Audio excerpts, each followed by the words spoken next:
Bonjour à toutes et à tous et bienvenue dans l'univers du 7e art avec les sorties de films au Ciné-Palace d'Épinal cette semaine. Et on commence tout de suite avec Chien 51, un thriller de science-fiction de Cédric Rimanez avec Gilles Lelouch, Adèle Exarchopoulos et Louis Garrel. Dans un futur proche, Paris a été divisé en 3 zones qui séparent les classes sociales où l'intelligence artificielle Alma a révolutionné le travail de la police. Jusqu'à ce que son inventeur soit assassiné et que Salia et Zem, 2 policiers que tout oppose, soient forcés à collaborer pour mener l'enquête. Définitivement l'affaire.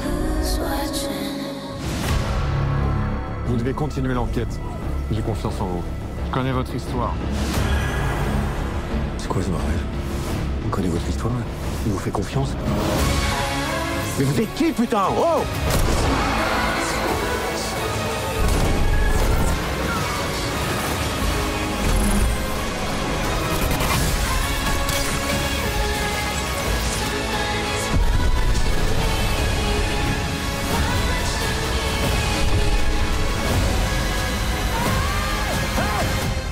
Tout est faux, Malik. Tout est faux. Jour J, une comédie de Claude Zidi Jr. avec Kev Adams, Brahim Boulel et Marie Parizeau. Juin 1944. L'Europe est déchirée par la guerre, le débarquement se prépare. Denis Porte continue avec dévouement son travail quotidien sur une base militaire anglaise factice. Sa mission, déplacer chaque jour des soldats postiches et tromper ainsi l'ennemi. Chez les Porte, on a tendance de père en fils à mourir en héros pour la France. Alors pas question pour sa mère que Porte prenne le moindre risque. S'occuper d'une base factice, c'est le maximum qu'elle tolère pour son fils. Mais après avoir fait la rencontre de Samy, un médecin algérien qui rêve de rencontrer De Gaulle, ils décident lors d'une soirée arrosée d'y prendre part. Ils prennent le large avec bravoure et pas mal de grammes dans le sang. Sauf qu'ils n'ont pas la bonne date ni le bon lieu. Ajoutez à cela un héros qui ne veut surtout pas s'exposer au danger, le jour J, ou presque. Nous pourrions nous infiltrer, aller au QG, prendre le poste radio et prévenir Londres. Quelle maufiette! Réveillez-vous, Hans! Faites là. Faites là.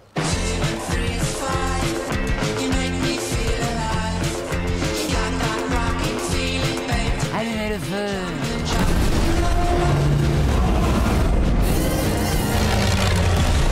J'aurais bien aimé neutraliser au moins un soldat allemand. Ça faisait la classe pour Margot. Je crois que j'ai une idée, Zarkawi. Non. Non, lieutenant, je vous suis pas. Black Phone 2, un thriller d'épouvante de Scott Derrickson avec Ethan Hawke, Mason Thames et Madeleine McGraw. Depuis son enlèvement, Finney, aujourd'hui âgé de 17 ans, éprouve beaucoup de mal à reprendre le cours d'une vie normale alors que rien ni personne ne saurait arrêter Gwen, sa sœur de 15 ans. Mais le sinistre téléphone se met à sonner dans les rêves de l'adolescente où elle voit sans cesse 3 garçons se faire pourchasser dans un camp de montagne appelé Alpan Lake. Déterminée à mettre fin à ses cauchemars et en percer le mystère, Gwen persuade son frère de se rendre sur place malgré le blizzard qui frappe la station. C'est là qu'elle découvre l'horrible vérité derrière le lien entre l'attrapeur et sa propre famille. Les 2 adolescents vont alors devoir affronter un tueur que la mort a rendu presque invisible et à qui leurs destins sont beaucoup plus liés qu'ils n'auraient pu l'imaginer. N'est qu'un mot.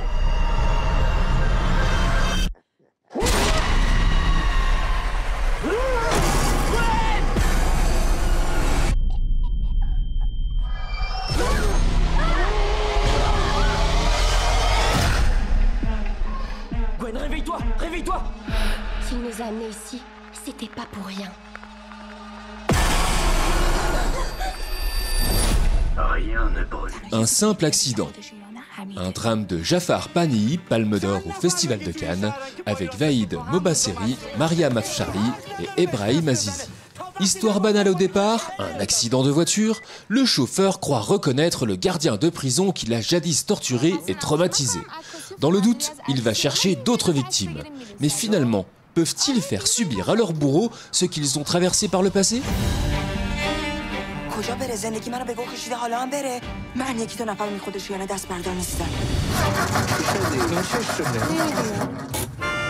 واقعا که ولی اگه اونا با خشونت با ما برخورد کردن ما هم باید با اونا با خشونت برخورد کنیم. به این 5 دقیقه وقت بدین هممون رو اعدام میکنه.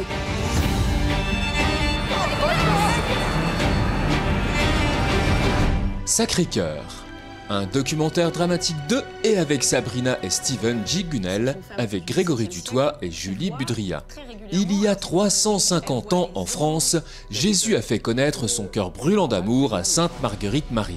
Aujourd'hui, dans le monde entier, la puissance du Sacré-Cœur transforme encore des vies. Un docu-fiction saisissant qui nous plonge au cours des siècles dans le mystère du Sacré-Cœur de Jésus et nous révèle son amour personnel et inconditionnel. Le cœur de Jésus. Dieu vient nous réapprendre à aimer.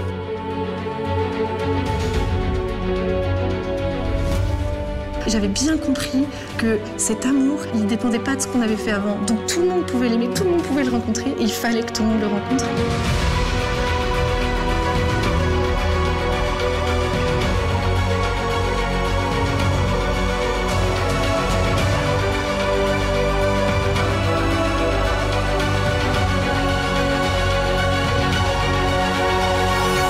Hopper et le secret de la marmotte.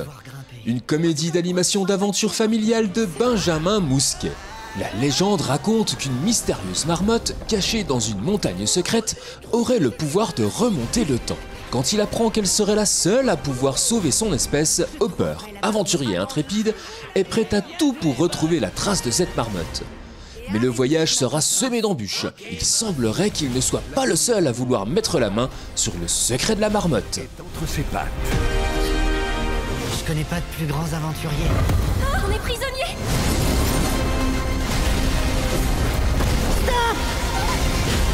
Hopper et le secret de la marmotte. Et enfin, dans la sélection Ciné Junior de la boîte à films, on vous propose Mon Petit Halloween, un programme de 3 courts-métrages d'animation.